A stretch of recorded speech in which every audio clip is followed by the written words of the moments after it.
Our chief equity strategist and economist, John Blank, recently asked Google Gemini's AI tool a pointed macro question: why is the U.S. household unemployment rate rising in 2025? He's here now to let us know what he found out. John, looks like you got four main responses to that question. What were they? Yeah, Terry, we got to talk about this subject because it's concerning us basically because the Fed cares about this. And if the Fed cares about this affects the chance that we're going to get, basically more rate cuts or less rate cuts. So basically, we want to point out, first of all, we only had 22,000 jobs added in August of 2025. That was a sharp decline from previous months. And it's been industry specific. It's basically the federal government manufacturing wholesale trade, which is consistent with the tariff environment that's holding this back. Of course, the other issue here that's keeping unemployment up is uncertainty. People don't know what's happening, don't know what to think, and they're not hiring, particularly people out of college. And it's been a big challenge for these recent graduates. And there's also just a smaller number of available positions and a mismatch between the skills of laid off workers in these jobs that are being created largely in tech companies. So, Terry, it's a whole host of things that are pushing the job number up, but we got to worry about it because it's going up very slowly, but it can suddenly be a situation where things snap and it moves up very quickly. Which of the responses that you received do you see as the main reason, or is it just, like you said, a combination of factors? I think it is a combination of factors, but the uncertainty, Terry, to me jumps out. I think it's basically the case that those of us who have a job and work in a company have been, not losing our jobs, which speaks to the core businesses are doing fine. But anybody betting on growth and expansion, anybody getting aggressive has been just dissuaded by the uncertainty to not do that. And that's hitting particularly the younger people quite hard and that are coming out of the marketplace right now, all around the You, world, Terry. you dug a little deeper into this, and that led you to discover that AI is a contributing factor. How much of a contributing factor, and does that surprise you? Well, first of all, Terry, I would point out in California, there's a 5.5% unemployment rate, not a 4.3% unemployment rate, like there is at the national level. So there is an additional 1% out here, and part of that is attributed to the AI's ability to erode film and video and audio production jobs in Los Angeles, software development jobs in Silicon Valley, and just generally business services chatbot kind of things across the board. So that has basically contributed 1%. So it's not a big number. And the people who looked into us don't think it's going to get a lot bigger from here.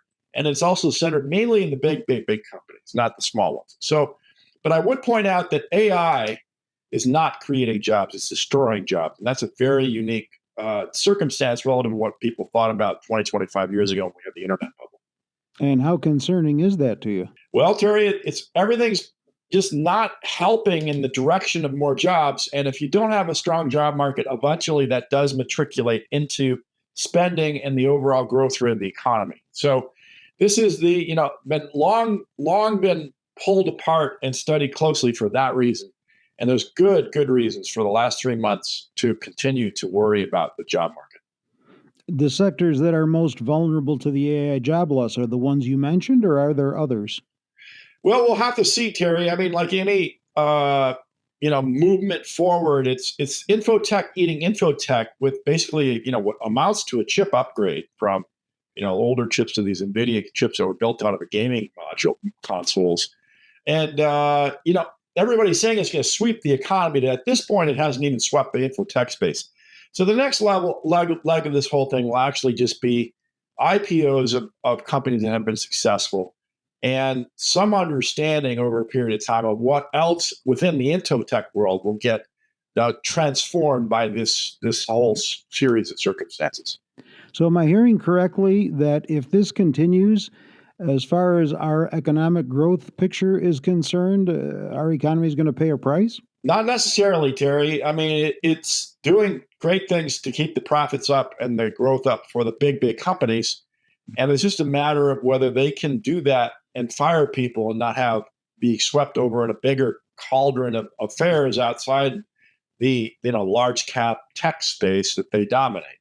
So it's really the case here, just like the stock market generally, of how how you can benefit, 8, 10 companies or one big sector and not the U.S. economy and not the job market, and get that riddle right. And that's really what we have to see in the next few months. As you alluded to earlier, the labor market cooling has more than caught the attention of the Fed. How much cooling can the U.S. labor market withstand before we have to worry about that R word, recession? Yeah, Terry, I would look for a minus 100,000 print on a monthly basis, particularly on a revised basis, is where I would think this market would throw in the towel on the idea that the weakness in the labor market's not a concerning event. At this point, it's convinced itself that this is just a soft spot and that it's going to be reversed in time. But as time passes and we get a minus 100,000 print on a revised basis, then I think the market will really change its mind altogether, as well as the Fed. If the labor market continues to show signs of deterioration, how is that going to affect the odds of another Fed rate cut this year? Well, the more deteriorating the situation, the more likely the Fed will have proponents that their employment mandate's not being met and they will cut rates more likely. So it will get all the people who want the Fed to provide liquidity to their side, and will weaken those who are going to point out correctly that a 3% core inflation rate is still above their mandate and they should not be cut. While we're on the topic of the Fed, I'm understanding that you're also doing some work for the Atlanta Fed. What's up with that? Terry, I am doing a monthly survey on the Atlanta Fed for business uncertainty, and this is exactly what we've been talking about. So I can tell you the Fed is rarely active and on a monthly basis in collecting data from 600 or 700 different firms across the country that speak to uncertainty and understanding it better. So it's an advancement in the Fed system, and I think it's a worthy one to speak to because it's exactly what the Fed's worried about right now. All right. Stocks you've been watching lately include Century Aluminum, NVIDIA, and Interactive Brokers. Yeah, Century Aluminum, ticker CENX, is worth pointing out because it's a tariff game. It's a domestic aluminum products maker with 30% upside revisions this year and 60% next year. You rarely see that big of upside revisions, and that really is speaking to the shift of aluminum back to the United States. They have 3 smelters here. It's only at $26 a share and 11 PE ratio. So, and I think looking at the chart, a great deal of this good news has been baked in and priced in. But nonetheless, we've got a target price of $30 a share, and we got a number 1 rank on a stock with this story. You should definitely take a look at it. NVIDIA. NVIDIA's always got to be talked about, Terry. And of course, it's the darling stock. I just want to point out right now, we've got $177 on this share price. And that's fair value in our chart out to 2027. So basically, all the good news is priced in on NVIDIA. And you got a 40 price earnings ratio, which is typically, where these giant bubbles run to and on average over history. So at this point, NVIDIA has done all the bubbling can do, and it's very unlikely that this stock gets more legs on its valuation, but that's what everybody's looking out for. And Interactive Brokers. Ticker IBKR, Terry. This one is another one of these benefactors because they sell stocks and financial instruments into a bull market. They're doing quite well. We got a number 1 rank on this stock.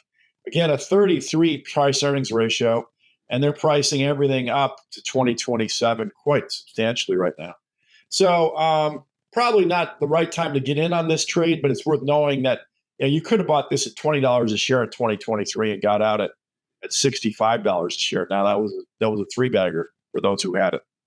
All right, our chief equity strategist and economist, John Blank, on unemployment and the labor market. With John, I'm Terry Ruffalo. This material is being provided for informational purposes only, and nothing herein constitutes investment, legal, accounting, or tax advice, or a recommendation to buy, sell, or hold a security. Do not act or rely upon the information and advice given in this podcast without seeking the services of competent and professional legal, tax, or accounting counsel. Publication and distribution of this podcast is not intended to create, and the information contained herein does not constitute an attorney-client relationship. No recommendation or advice is being given as to whether any investment or strategy is suitable for a particular investor. It should not be assumed that any investments in securities, companies, sectors, or markets identified and described were or will be profitable. All information is current as of the date herein and is subject to change without notice. Any views or opinions expressed may not reflect those of Zacks Investment Research as a whole.